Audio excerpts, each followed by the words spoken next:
Hey, sa mapagpalang araw mga kateknisyan, mga ka-DIY, mga ka-master, meron po tayo ditong repair na LED TV. Ito po ay Samsung. So, ipapakita ko muna kung ano ang model nito.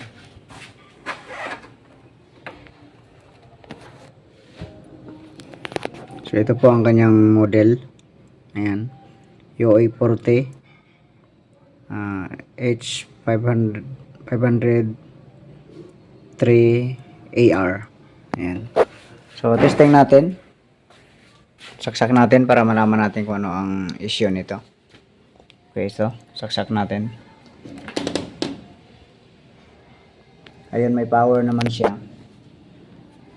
Okay, pindutin natin yung kanyang button, joystick, dito sa likuran.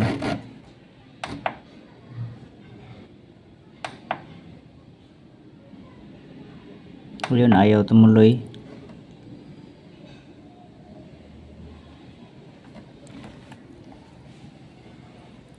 So, panay ano lang. Ayun, parang tutuloy siya, parang namamatay. On and off ang kanyang issue nito. Okay, sige, samahan niyo po ako. Ayusin po natin ito.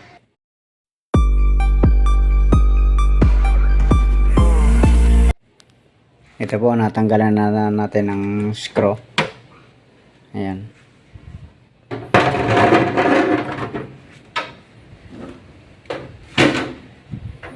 So, ito po ang kanyang power supply, main board, tapos ito naman ang kanyang top board.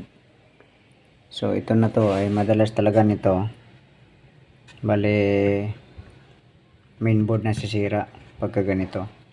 Pero dito sa power supply, may napansin tayo dito. Ito bloated yung isang kapasitor. Lumubo na. So, subukan natin itong i-check. Malamang din ay ang kanyang optocoupler nito meron pa. So baka nasa ilalim yung optocoupler nito. So baka may leak yun.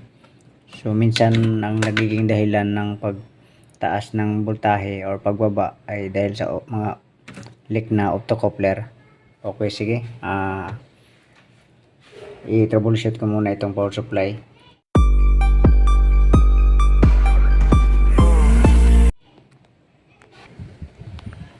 Okay, ito na po siya.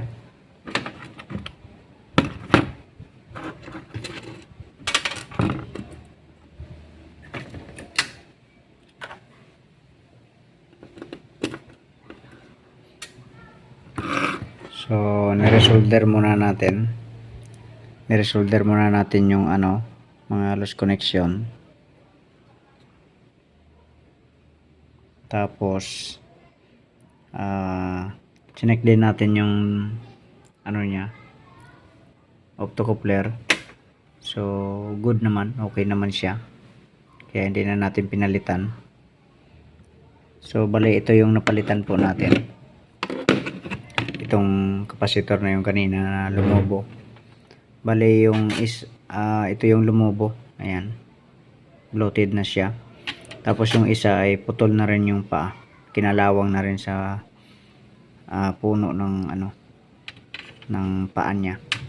Tapos yung jumper dito, ayan, so bali kinalawang na rin, naputol na rin, kaya pinalitan din natin. So yun lang ang pinalitan natin. So ngayon testing natin para malaman na natin kung okay na ito. Sana okay na para tapos na agad. So dito rin banda sa paa ng terminal ng backlight driver ay may mga kalawang din yan dyan. Kaya niresolder din natin.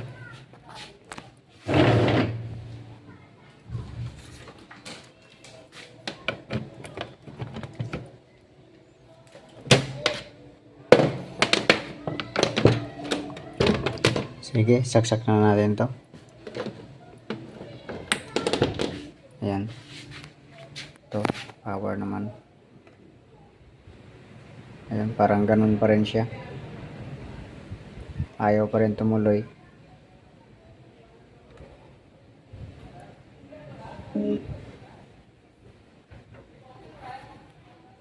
Check natin ang voltahe nito.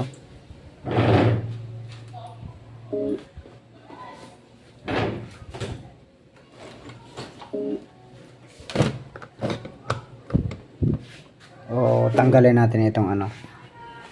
Tanggalin muna natin itong wire na to. Kasi kung okay ang power supply niyan, iilaw ang backlight nito.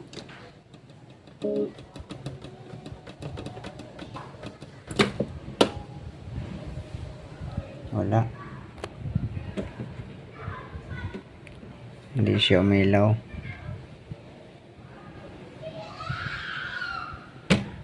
Hindi umilaw yung backlight.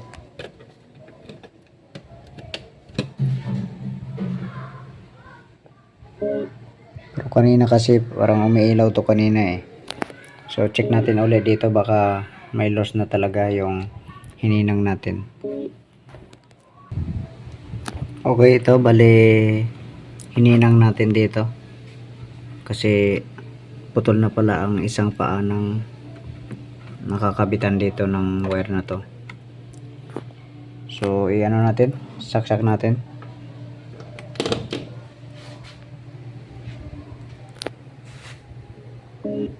So ganun pa rin siya, on and off pa rin siya oh. Tingnan natin kung may ilaw ang backlight. Ayan, may ilaw naman ang backlight.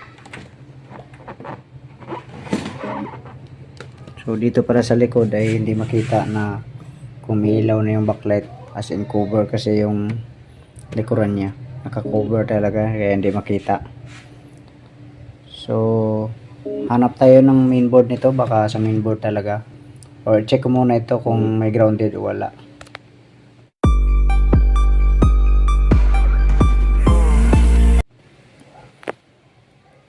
So na linis ko na, nabrasan ko, so wala naman siyang grounded. So mainboard talaga to. Okay, hanap tayo ng mainboard, baka makahanap tayo niyan.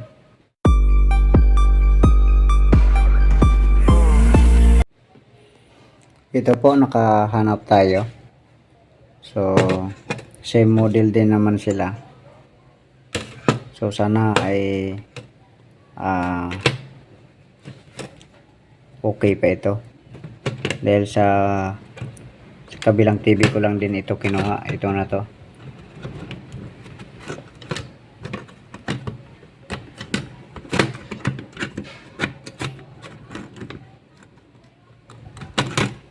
Tigas. Hindi lang. Ito pa pala.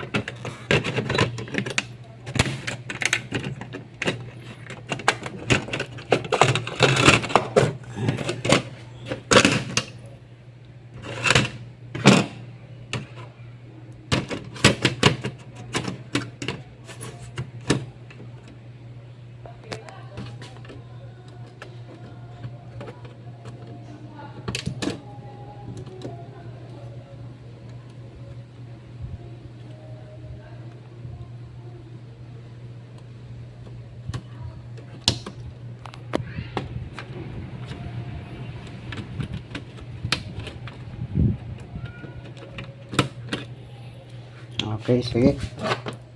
Saksak natin.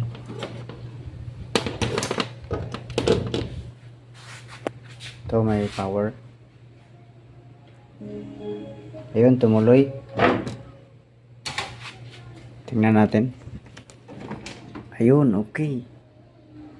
Okay siya. Oh. Malinis pa. Ayan. So, mainboard nga ang problema.